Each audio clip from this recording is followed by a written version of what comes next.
యేసు నామంలో మీకు శుభములు సమృద్ధిగా కలుగునుగాక. మధురం నీ వాక్యం అనే కార్యక్రమానికి స్వాగతం. ఈరోజు మనం 4 ప్రేమ ఆజ్ఞలు అనే అంశాన్ని ధ్యానించుకుందామండి. మధురం మధురం నీ వాక్యం, నా త్రోవకు దీపం నీ వాక్యం. వాక్య భాగము మార్కు సువార్త 12వ అధ్యాయంలో 28 నుంచి 34 వరకు అండి. ఇక్కడ యేసు ప్రభు 2 ప్రేమ ఆజ్ఞలు, ముఖ్యమైన 2 ప్రేమ ఆజ్ఞల గురించి బోధిస్తారనమాట. పాత నిబంధనలో 613 ఆజ్ఞలు ఉంటాయండి. అయితే ఈరోజు ఏం రోజు అనంటే పరిశుద్ధ వారం అన్నమాట. మంగళవారం, పరిశుద్ధ వారంలో మంగళవారం. మార్కు సువార్త 11 నుంచి 16 వరకు అండి పరిశుద్ధ వారం. 11లో యేసు ప్రభు యెరూషలేంలోనికి ప్రవేశిస్తారు. గాడిద పిల్ల మీద కూర్చొని మనం పామ్ సండే అంటాం అన్నమాట. అప్పటి నుంచి మళ్ళా పునరుత్థానం ఈస్టర్ వరకు పరిశుద్ధ వారం అంటాం కదా. సో పరిశుద్ధ వారంలో యేసు ప్రభు ఏం చేశారని చక్కగా మార్కు లిఖిస్తాడండి. మీరు అలా కూర్చొని ధ్యానిస్తూ ఉండండి. దేవుని వాక్యాన్ని ధ్యానిస్తూ ఉన్నప్పుడు యేసు ప్రభు నా కొరకే పరలోకం నుంచి వచ్చారు, ఇప్పుడు నా కొరకే యెరూషలేం ప్రవేశిస్తున్నారు. ఎందుకు? సిలువలో మరణించడానికి. అప్పుడు ఆయన సిలువ మరణం ద్వారా నాకు పాప క్షమాపణ. అలాగే ఆయన ఇంకా ఇప్పుడు పరలోకానికి వెళ్ళిపోతారు. సిలువ మరణం తర్వాత 3వ రోజు పునరుత్థానం తర్వాత ఆయన పరలోకానికి వెళ్తారు. వెళ్ళే ముందు ఆయన మనకి ముఖ్యమైన 2 ఆజ్ఞల్ని ఇస్తున్నారండి. ఆయన కడరా భోజన సమయంలో కూడా చెప్తారు, మీరు నన్ను ప్రేమించినచో నా ఆజ్ఞలు పాటిస్తారు. దేవుణ్ణి ప్రేమించడం అంటే ఒకే ఒక మార్గం అండి, ఆయన ఆజ్ఞలు పాటించడం అన్నమాట. ఆ ఆజ్ఞలు ఇప్పుడు 2 ఆజ్ఞలు ఈరోజు ఇస్తారండి. ఆ తర్వాత నూతన ఆజ్ఞ కడరా భోజన సమయంలో ఇస్తారు గురువారం రోజున. పునరుత్థానుడైన తర్వాత ఆదివారం రోజున ఇంకొక ఆజ్ఞ ఇస్తారు. దాన్ని గ్రేట్ కమిషన్ లేదా గొప్ప ఆజ్ఞ అంటారు. 4 ప్రేమ ఆజ్ఞలేనండి. 2 ఆజ్ఞలు, తర్వాత ఇంకా నూతన ఆజ్ఞ, తర్వాత గొప్ప ఆజ్ఞ అన్నమాట. ఇంకా ఆదివారం నుంచి ఒకసారి మనం చూద్దామండి. మీరు అలాగే కూర్చొని దయచేసి బైబిల్ చదువుకోండి. మార్కు 11 నుంచి. ఆదివారం రోజున పామ్ సండే అంటాం కదా, మాను కొమ్మల ఆదివారము, యేసు ప్రభు యెరూషలేంలో ప్రవేశిస్తారండి. ఆ తర్వాత సోమవారం ఏం చేస్తారంటే ఆయన దేవాలయాన్ని శుద్ధి చేస్తారండి. పాస్కా పండుగ వస్తుంది కదా, కాబట్టి దేవాలయం ప్రాంగణంలో వాళ్ళు గొర్రెలు ఇంకా అన్ని పావురాలు అవన్నీ కూడా అమ్ముతూ ఉంటే, నా తండ్రి ఆలయము ప్రార్థనాలయం అని పిలువబడుతుంది, మీరు దాన్ని వ్యాపార స్థలంగా మార్చొద్దు అని దేవాలయాన్ని శుద్ధి చేస్తారు. ఇంకా మంగళవారం రోజు ఏం చేస్తారంటే యేసు ప్రభు చివరిసారిగా దేవాలయంలో బోధిస్తున్నారు. ఇంకా ఆయన సిలువలో మరణించవలసిన సమయం ఆసన్నమైనది. 3.5 సంవత్సరాల బోధన ఒక ఎత్తు అయితే, ఈ పరిశుద్ధ వారంలో ఈ మంగళవారం రోజు ఆయన బోధించింది ఒక ఎత్తు. చాలా ముఖ్యమైన 2 ఆజ్ఞలు ఇస్తారండి. మనం చదువుకొని ప్రతి ఒక్కరూ బైబిల్ ఎట్లా చదవాలి అంటే, నా కొరకే యేసు ప్రభు ఈ లోకానికి వచ్చారు, నాకే ఇవి ఆజ్ఞలు ఇచ్చారు, నేను పాటించాలి. ఆయనను ప్రేమించడం అంటే ఆయన ఆజ్ఞలు పాటించడం. ఇది మీరు గుర్తుపెట్టుకొని రాసుకోవాలండి. అప్పుడు ఏ సందర్భం అంటే మంగళవారం రోజున యేసు ప్రభు దేవాలయంలోనికి వచ్చినప్పుడు అనేక ప్రశ్నలు వేస్తారండి. ఒకవైపు నుంచి పరిసయ్యులు, ఒకవైపు నుంచి సద్దుకాయలు. ఈ 2 గ్రూప్స్ ఉంటాయన్నమాట. వాళ్ళకి కూడా పడదు, యూదులలో ఈ 2 గ్రూప్స్ ఉంటాయి ముఖ్యంగా. ఇంకా ఆ తర్వాత ఇటువైపు ప్రశ్నలు వేస్తూ ఉంటే, ఇంకా ఒక ధర్మశాస్త్ర బోధకుడు ఆయన యేసు ప్రభుని ఒక ప్రశ్న వేస్తాడండి. ఏంటి అనంటే, ధర్మశాస్త్రంలో ప్రధానమైన ఆజ్ఞ ఏది అని ప్రశ్నిస్తాడనమాట. అప్పుడు యేసు ప్రభు ఏమంటారంటే, జాగ్రత్తగా వినండి, ఓ ఇశ్రాయేలీలారా వినండి. వినండి అంటే అర్థం ఏంటంటే విధేయించండి. వినండి అంటే విధేయించండి అన్నమాట. నీ దేవుడైన ప్రభు ఏకైక ప్రభు. ఇది యేసు ప్రభు నోటిలో నుంచి వచ్చిన మాట అండి. నీ దేవుడైన ప్రభు ఏకైక ప్రభు, ఒకే దేవుడు. 10 ఆజ్ఞల్లో కూడా దేవుడు చెప్తారు నిర్గమకాండం 1లో, మీకు నేను తప్ప మరొక దేవుడు లేడు. ఏకైక ప్రభు, నీ దేవుడైన ప్రభు ఏకైక ప్రభు. ఇది చాలా ముఖ్యమైనదని నేను మరలా చెప్తున్నాను. నీ దేవుడైన ప్రభువును పూర్ణ హృదయంతో, పూర్ణ ఆత్మతో, పూర్ణ మనస్తో, పూర్ణ శక్తితో ఆయనను ప్రేమించాలి. మనం ఆయనను ప్రేమించాలి. అలాగే ఇది ప్రధానమైన ఆజ్ఞ అని చెప్పి, అలాగే నిన్ను నీవు ప్రేమించుకొనున్నట్లు నీ పొరుగు వాడిని కూడా ప్రేమించు. ఇది 2వ ఆజ్ఞ. వీనికి మించిన ఆజ్ఞలు లేవు అని చెప్తారనమాట. ఇప్పుడు ఆయన ధర్మశాస్త్ర బోధకుడు ఏమడిగాడంటే ఆజ్ఞలన్నింటిలో ప్రధానమైనది ఒక్కటే అని. కానీ ప్రభు చెప్తారు ఒక్కటి కాదయ్యా, 2 ప్రధానమైనవి. ఇప్పుడు నాణానికి చూడండి 2 వైపులా ఉంటుంది కదా. ఒకవైపే ఉంటే చెల్లని నాణం. అలాగే నేను దేవుని మాత్రమే ప్రేమిస్తాను, ఇంకా నాకు ఎవరితో సంబంధం లేదు, 24 గంటలు ఉపవాసము ప్రార్థన చేసుకుంటూ అలాగే ఉంటానంటే అది చెల్లదన్నమాట. దేవుని ప్రేమించే వాళ్ళు ఎలా ప్రేమించాలి? ఎవరిని ప్రేమించాలంటే పొరుగు వాళ్ళని ప్రేమించాలి. ఇలా నువ్వు ప్రేమను పొందుతావు దేవుని నుంచి. అప్పుడు ఆ ప్రేమని నీ చుట్టూ ఉన్న వాళ్ళకి అందించాలన్నమాట. అందువల్ల 2 ప్రధానమైనవి అని చెప్తారనమాట యేసు ప్రభు. అప్పుడు ధర్మశాస్త్ర బోధకుడు అంటాడు, బోధకుడా నువ్వు సరిగ్గా సమాధానం ఇచ్చావు. అవును, దేవుడు ఒక్కడే మా దేవుడైన ప్రభుని పూర్ణ హృదయంతో, ఇది మీరు వినండి, పూర్ణ హృదయంతో, పూర్ణ మనస్సుతో, అలా ఆ తర్వాత పూర్ణ శక్తితో మనం ప్రేమించాలి. అలాగే నిన్ను వల్లే నీ పొరుగు వాళ్ళని ప్రేమించు. ఈ 2 ఆజ్ఞలు సమస్త హోమముల కంటే, సమస్త బలుల కంటే కూడా గొప్పవి అని అంటాడనమాట. మనం ఎన్ని బలులు సమర్పించాము, ఏమేం దేవునికి చేశామనేది ముఖ్యం కాదండి. ముఖ్యమైనది ఏంటంటే యేసు ప్రభు చివరిసారిగా చెప్తున్నారు, ఇంకా ఆయన ఈ లోకాన్ని విడిచిపెట్టి వెళ్ళాలి.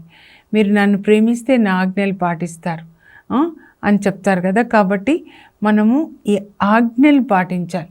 3.5 సంవత్సరాలు మత్తయి సువార్తలో, మార్కులో, లూకాలో, యోహాన్లో యేసు ప్రభు బోధించిందనమాట. అప్పుడు ఈ 2 ఒకసారి మనం చూద్దామండి. మొదటిది ఏంటంటే నీ దేవుడైన ప్రభు ఏకైక ప్రభు అండి. ఆ ప్రభువు నుంచి డీవియేషన్ మనం ఎప్పుడు ప్రక్కకి వెళ్ళకూడదు. ఆ దేవుడు యేసు ప్రభులాగా ఈ లోకంలో పుట్టారు. పాత నిబంధనలో దేవుడు 613 ఆజ్ఞలు ఇచ్చారండి. ఎక్కడ అంటే సినాయి పర్వతం దగ్గర. నిర్గమకాండం 19 నుంచి 23 వరకు మనం చదివితే అది పాత నిబంధన అండి. అంటే దేవుడు ఈ ఆజ్ఞల ద్వారా ఇజ్రాయేల్ ప్రజలతో మరి ఒప్పందం చేసుకుంటారు మోషే ద్వారా అన్నమాట. దాన్ని పాత నిబంధన అంటారు. ఇంకా వాళ్ళు కొంచెం యాడ్ చేసి 613 చేస్తారనమాట. ఇప్పుడు యేసు ప్రభు చెప్పింది ఇది నూతన నిబంధన. దేవుడు యేసుక్రీస్తు ద్వారా మనతో నూతన నిబంధన చేసుకుంటారనమాట. సో ఇక్కడ మనకు ఆయన ఎన్ని ఇస్తున్నారు, అక్కడలాగా చాలా ఆజ్ఞలు కాదండి, 2 ఆజ్ఞల్లో చెప్పేస్తారు. దేవుణ్ణి ప్రేమించండి, అలాగే మీ పొరుగు వాళ్ళని ప్రేమించండి. దేవుణ్ణి ప్రేమించడం అంటే ఏంటి? దేవునికి ప్రథమ స్థానం ఇవ్వడం అండి. మీకు మీ భార్య, భర్త, పిల్లలు అందరూ ఉంటారు. మనం పిల్లల్ని ప్రేమిస్తాం, భర్తని ప్రేమిస్తాం, తల్లిదండ్రుల్ని, భార్యని, అలాగే ఈ లోకంలో ఉన్న వాటిని ప్రేమిస్తాం. కానీ ప్రథమ స్థానం దేవునికి ఇవ్వాలన్నమాట.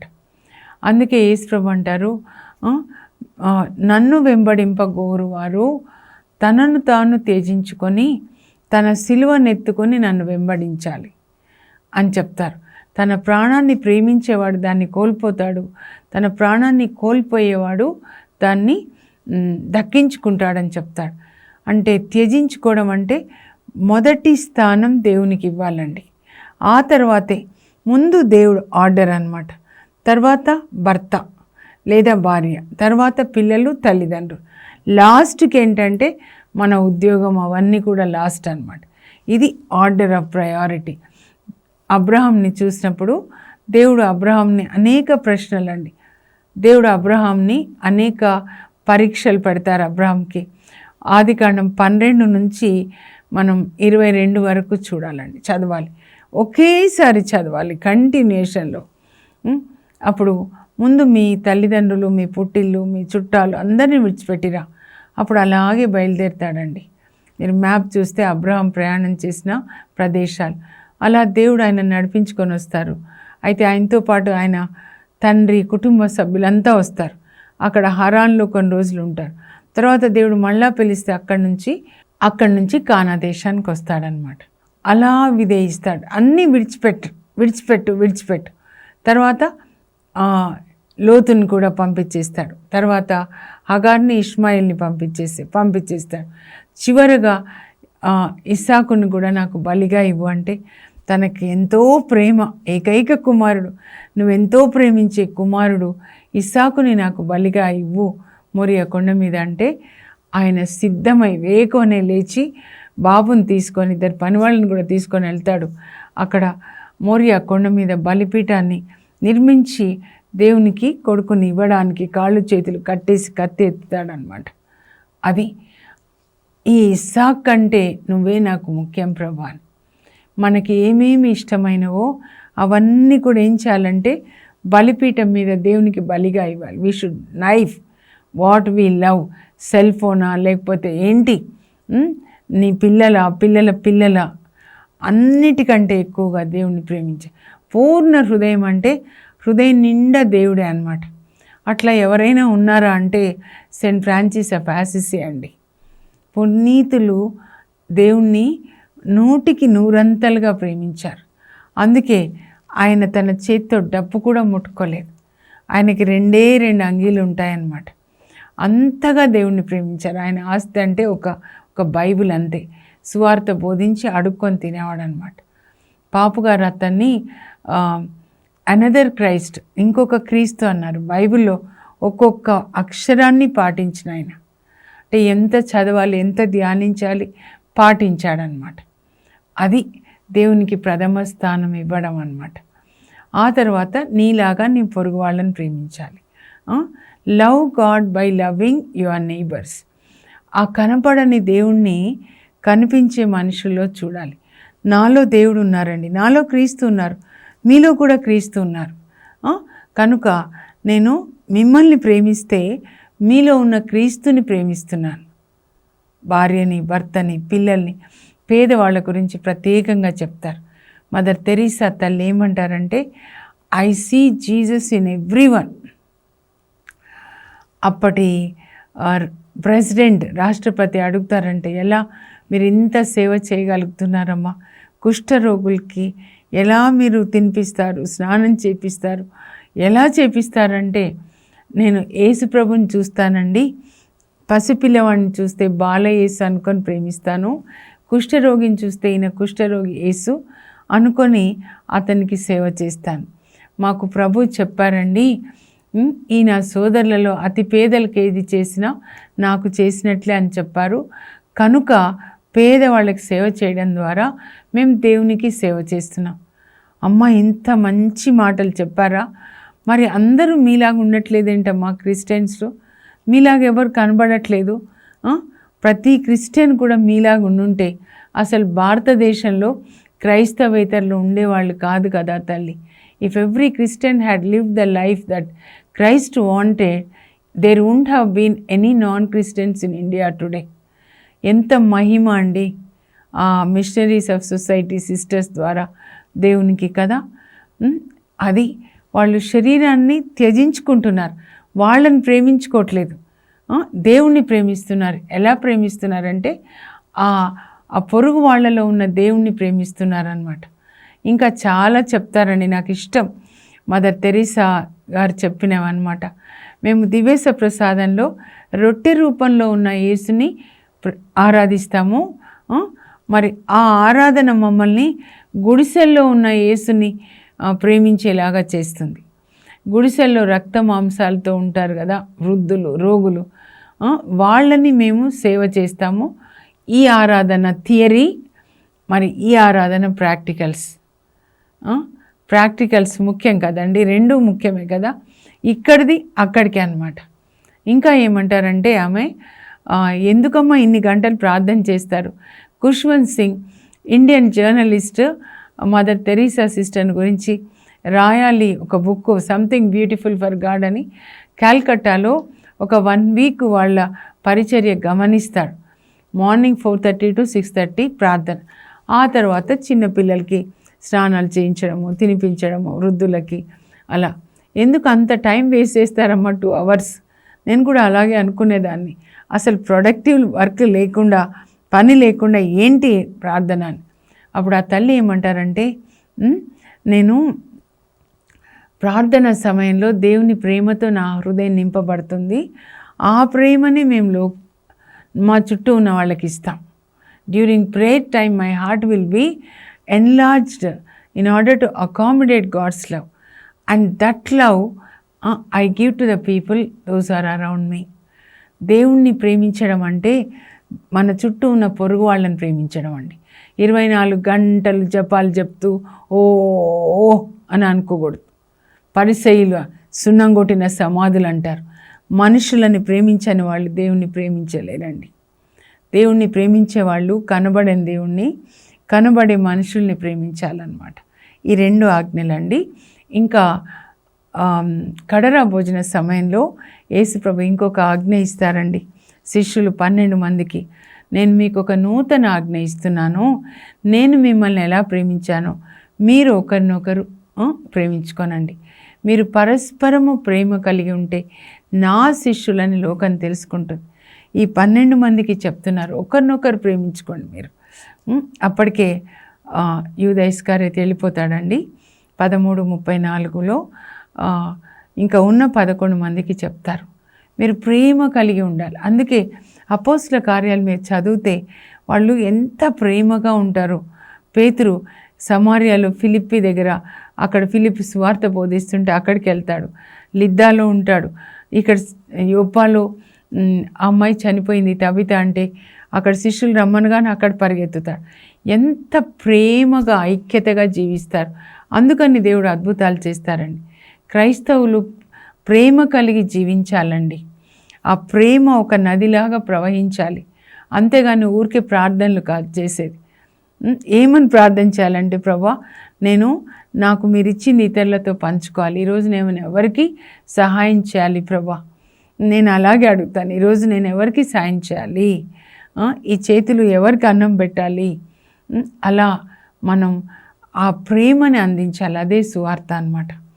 ఇంకా యేసుప్రభు పునరుత్థానుడైన తర్వాత ఇంకొక ఆజ్ఞ ఇస్తారండి.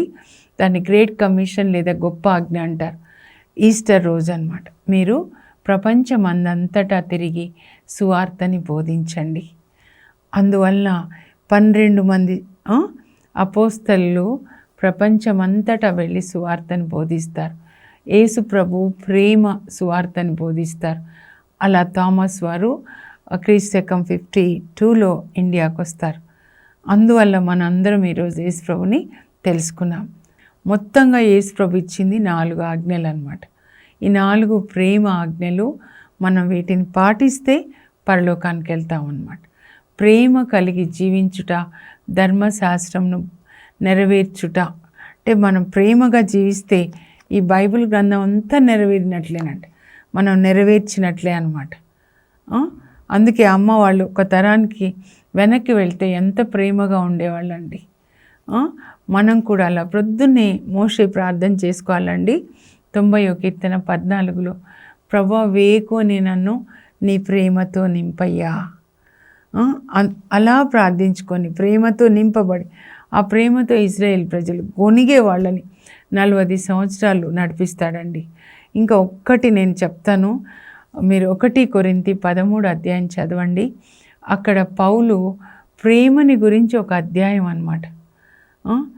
12లో 9 వరాలు, పరిశుద్ధాత్మ వరాల గురించి చెప్పి, ఈ వరాలు మంచిదే కానీ దానికంటే శ్రేష్టమైన ఇంకొక మార్గం చూపిస్తాను. అదేంటంటే ప్రేమ అని చెప్తాడు. మీరు భాషల్లో మాట్లాడినా, చనిపోయిన వాళ్ళని లేపినా, మీరు మీ ప్రాణాన్ని త్యాగం చేసినా, మీకు ప్రేమ లేకపోతే మోగే కంచంట. ప్రేమ లేకుండా వాక్యం బోధిస్తే మోగే కంచులాగా అన్నమాట. ప్రేమ, దయ, సహనం కలది. మనం ఏం చెప్పొద్దండి. అపోస్తులు ఎవరిని చూసినా అపోస్తులు కాదండి, పునీతులు చదివినా కూడా ఎంత ప్రేమ అండి. ఏ పునీతులను చూసినా యేసుప్రభు యొక్క ఛానల్, దేవుని ప్రేమ వాళ్ళ ద్వారా అందరికీ అందుతుంది. హెజ్కేలు 40 ఏళ్ళు అంటారు, ఆ దేవుని సింహాసనం నుండి ఇక్కడ నుంచి జీవనది ప్రవహిస్తూ ఉంది. ప్రవహించిన చోట అంతా చేపలు వర్ధిల్లుతున్నాయి. అంటే ప్రేమ నది ఎక్కడెక్కడ ప్రవహిస్తుందో ఆ ప్రేమ ఉన్న చోట చేపలు వర్ధిల్లుతాయి అన్నమాట. ఇంకా 1 కొరింథీ 13లో పౌలు ఏమంటాడంటే 3 చాలా ముఖ్యమైనవి: విశ్వాసము, నిరీక్షణ, ప్రేమ. విశ్వాసం గొప్పదే, నిరీక్షణ గొప్పదే, కానీ ఈ 3 శ్రేష్టమైనది ప్రేమ. కనుక ప్రేమ కలిగి జీవించండి. ఇంట్లో కావచ్చు, పని చేసే చోట కావచ్చు, ఎక్కడ ఉన్నా కూడా యేసు ప్రభు ప్రేమను అందించండి. అప్పుడు మనం పరలోకానికి వెళ్తాం. ఒక్కసారి 4 నేను చదువుతానండి, ముగించే ముందు మీరు రాసుకోనండి. నేను చదువుతున్నానంటే అర్థం ఏంటంటే దయచేసి మీరు రాసుకొని పాటించండి. మొత్తం మీ లైఫ్లో ఏం నేర్చుకున్నారంటే ఈ 4 ఆజ్ఞలు అన్నమాట, పాటించాలి. 4 ప్రేమ ఆజ్ఞలు. మార్కు 12:28-34 వరకు. మొదటి ఆజ్ఞ: నీ దేవుడైన ప్రభువును నీ పూర్ణ హృదయంతోనూ, పూర్ణ ఆత్మతోనూ, పూర్ణ మనసుతోనూ, పూర్ణ శక్తితో ప్రేమించాలి. రెండవ ఆజ్ఞ: నిన్ను నీవు ప్రేమించుకున్నట్లు నీ పొరుగు వానిని ప్రేమింపుము. నూతన ఆజ్ఞ: నేను మీకొక నూతన ఆజ్ఞనిచ్చుచున్నాను, మీరు ఒకరినొకరు ప్రేమింపుడు. నేను మిమ్ము ప్రేమించినట్లే మీరును ఒకరినొకరు ప్రేమించుకొనుడు. గొప్ప ఆజ్ఞ: మీరు ప్రపంచమందంతటా తిరిగి సకల జాతి జనులకు సువార్తను బోధింపుడు. సువార్తని బోధించకపోతే నాకు శ్రమ అంటాడండి పౌలు. అలాగే పేతురుతో యేసుప్రభు అంటారు, నువ్వు నన్ను ప్రేమిస్తే నా గొర్రెలు మేపు అని. యేసుప్రభుని ప్రేమించడం అంటే ఆయన గొర్రెల్ని వాక్యంతో మేపాలి. ప్రార్థన చేసుకుందాం. పరలోకపు మా తండ్రి, నీ పరిశుద్ధ నామం నాకు స్తోత్రం కలుగునుగాక. మీరు పాత నిబంధనలో అనేక ఆజ్ఞలు ఇచ్చారు ప్రభా. 10 ఆజ్ఞలతో పాటు మోషే ద్వారా ఇజ్రాయేల్ ప్రజలకు, మరి నూతన నిబంధనలో యేసు ప్రభు అష్టభాగ్యాలు 8 ధన్యతల గురించి బోధించాడు. కానీ చివరి వారంలో పరలోకానికి వెళ్ళే ముందు మాకు ఒక 4 ఆజ్ఞలు ఇచ్చాడు. ఆ 4 ఆజ్ఞలు పాటించడానికి మాకు పరిశుద్ధాత్మనివ్వండి, ప్రేమతో నింపండి ప్రభా. దేవునికి ప్రథమ స్థానం ఇవ్వాలి అంటే దేవుని ఆజ్ఞలు పాటించాలి. మా చుట్టూ ఉన్న పొరుగు వాళ్ళని ప్రేమించాలి. కడుపులో మోసి కన్న తల్లిని, తండ్రిని, తోడపుట్టిన వాళ్ళని ప్రభా, అలాగే మా చుట్టూ ఉన్నవాళ్ళు, ముఖ్యంగా పేదలు, వృద్ధులు ఉన్నారు, రోగులు ఉన్నారు ప్రభా, వితంతువులు ఉన్నారు, వాళ్ళ పట్ల కరుణ కలుగచేయండి. అలాగే తండ్రి, మీరు మమ్మల్ని ఎలా ప్రేమించారు, మీ ప్రాణం ఇచ్చారు, రక్తం ఇచ్చారు, త్యాగమైన ప్రేమ. అలాంటి ప్రేమ ఏమీ ఆశించకుండా ఒకరినొకరు ప్రేమించుకునే కృప ఇవ్వండి. అలాగే ప్రపంచం అంతటా సువార్తని బోధించడానికి, ముఖ్యంగా అంతటా కాకపోయినా ప్రభా, మేము నివసించే చోట మీకు సాక్షులుగా ఉండి మీ ప్రేమని, సువార్త ప్రేమని చాటే కృప మా అందరికీ దయచేయండి. యేసు పరిశుద్ధ నామంలో అడుగుచున్నాం తండ్రి, ఆమెన్. ఈ తపస్కాలంలో కనీసం ఈ 4 ఆజ్ఞలు మీరు నేర్చుకొని ఇంకా ఎప్పటికీ పాటించండి. God bless you. Have a blessed day.